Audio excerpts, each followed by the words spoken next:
اتباع تا جایی که جهد و جهد کرده، تلاش کرده، تفکر و تدبر کرده، به 50% رمز و رموز خلقت خالق جهانی هستی پی برده. ببینین اگر اتباعی که در بخش دماغ اکبر تحقیق کردن یادآوری کرده اگر موی ارتباط به دماغ اکبر داشته باشه، وقتی که اسلام میکنیم، قیچی میکنیم، چرا احساس درد نمیکنیم؟ متوجه استین؟ و اگر به دماغ اکبر تعلق نداشته باشه چگونه رشد میکنه؟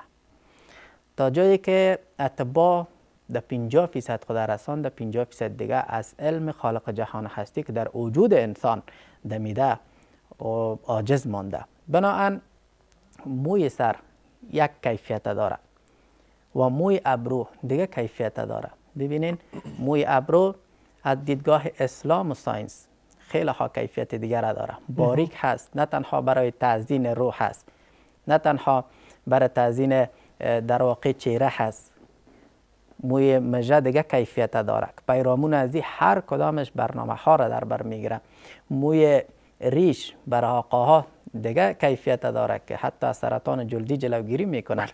و همچنان خانم هایی که در واقع ریش ندارن در رویشان موی نیست، چرا نیست؟ علتش چی هست؟ کیفیتش چی هست؟ خالق جهان هستی چی را نمایان کرده؟